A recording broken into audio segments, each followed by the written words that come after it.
relationships that ain't in one, I'm gonna scream. But we be listening to these fools like they know what they talk. I'm just telling you how men are. I'm a boss chick, and I want this, and yeah, man, because I'm a high value man, and you know how I roll like this, and women like this, and y'all women, y'all be like this, and y'all men, y'all know how y'all be, and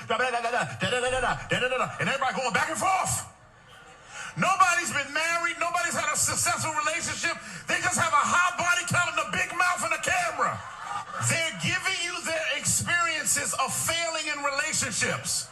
And you're sitting there taking notes and in their live and paying for a Patreon of a person that don't know what they're doing. Yo, my man.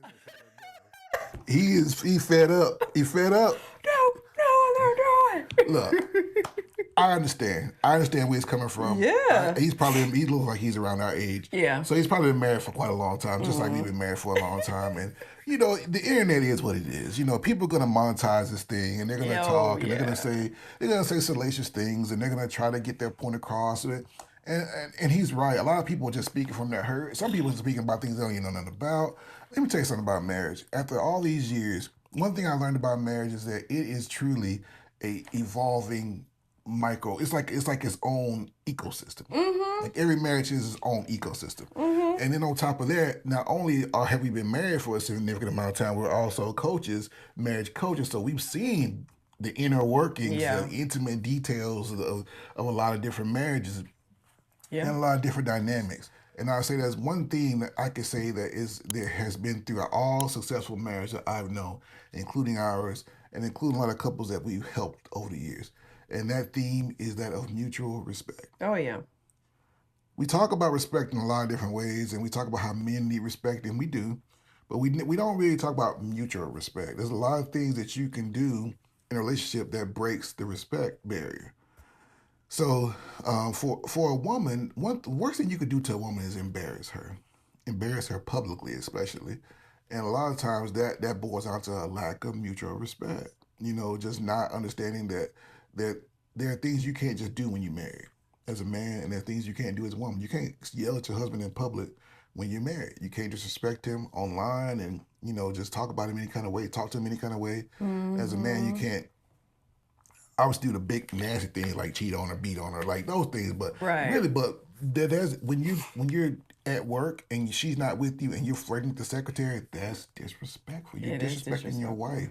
When you say things about her, run her down about her cooking or what she don't do sexually or what, you are disrespecting your wife because even though she might not hear it, she might not know anything about it, but you are disrespecting your wife. And I think a lot of times when you see these podcasts, these people talk about relationships, but they're not talking about marriages. They're talking about just relationships. Yeah. And there's a difference. I think there's a lot of delineation there. What do you think? It is. I think, well, one point I want to kind of circle back to is like when you're talking about like when your spouse is not there and you're saying things that are disrespectful, whether you're being flirtatious with someone else or whether you're just saying things to uncover your spouse.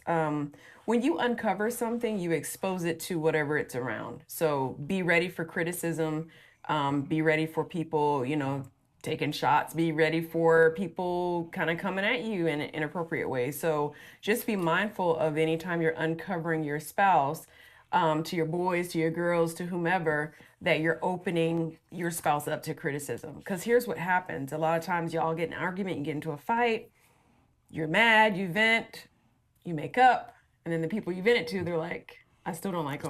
I still don't like her, or whatever. So you have to just be careful and mindful of that people, they're going to have their allegiance to you, especially if there's a relationship there. And you just want to be mindful of that. There's something just to kind of keep in the forefront of your mind. I think one of the reasons why this gentleman here is so frustrated is because it's frustrating for us that have been married for a long time because we understand what it takes to have a successful marriage. We understand the sacrifice that comes along with being married.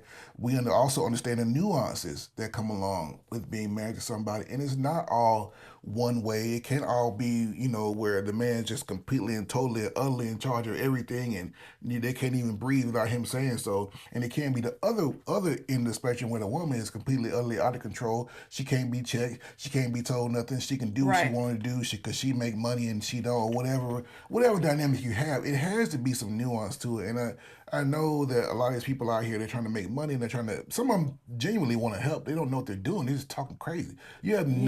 You have no background in this. You have no success rate. You either never been married or you have failed marriages. So you really should be sitting down and listening, sitting at the feet of people who actually have done it and have made it through it. Then they get crazy. And I heard people say this, just because you married don't mean you happily married or what, just crazy stuff like that. They're like just to dismiss the fact that they aren't married and you talk about something you really don't know anything about.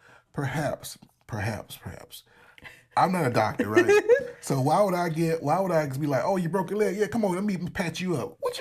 What you know about it? Oh, I saw something. I watched me a YouTube video. I read something online about how to, get this compound fracture fixed, your bone sticking out your leg, and I'm like, yeah, come on, I got you, bro. Don't worry about it.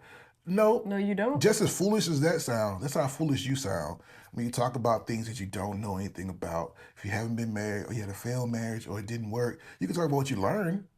Right. Stay in your lane. Yeah, stay in your lane, man. I used to get so annoyed. Like, one place I used to get really annoyed with this is church, because you've got this single minister, preacher, pastor who's giving marriage advice. And I would get so perturbed. Like, you have a failed marriage or you've never been married, like, stay in your lane. Talk about what you anticipate about being married, or talk about, my marriage didn't work and this is some of the things that I learned from it. Like you said, talk from where you have that strength, but don't hop over into Marriageville when you've never experienced that. When you just hypothetically think it's just, it's just you.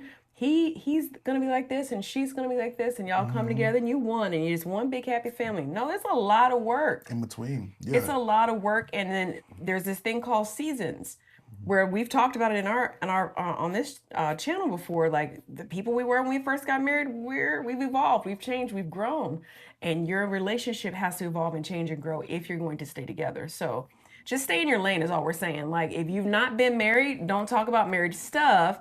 You can talk about what you anticipate or what you've experienced, but stop, I guess, presenting yourself or purporting yourself as this expert when you don't have the receipts, because it's annoying. It's frustrating. And sometimes you're giving erroneous information. Yeah. And then people like us have to come back and clean that up. So let's just save the heartache and the issues and the drama and just stay in your lane is all we're saying. Yeah, I think a lot of people do well to just kind of sit at the feet of some people who've done it, who've been there and done it. And I'm not even saying that every married couple is even qualified to talk, because a lot of married couples, they got some stuff going on, and so time doesn't necessarily. It is true that some people say just because you're married, yes, you're right.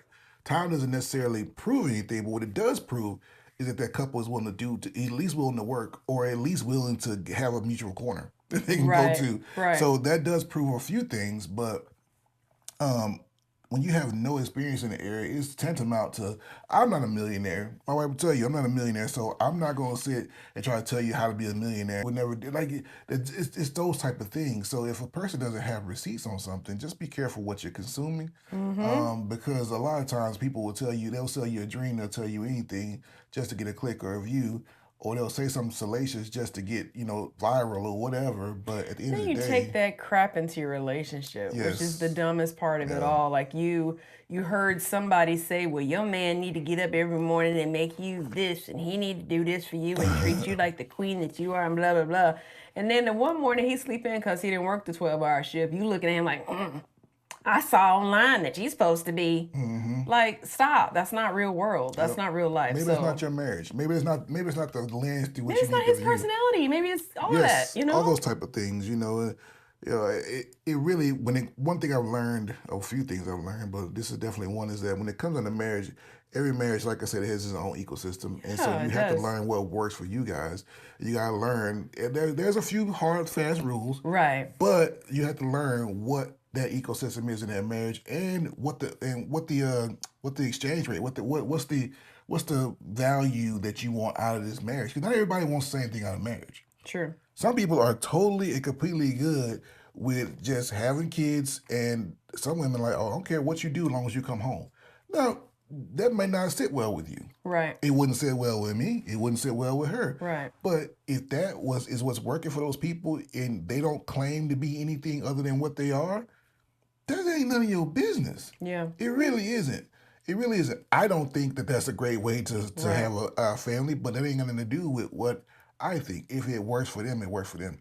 So, and you have to find out what works for you in your marriage. So, and with that, that's enough said.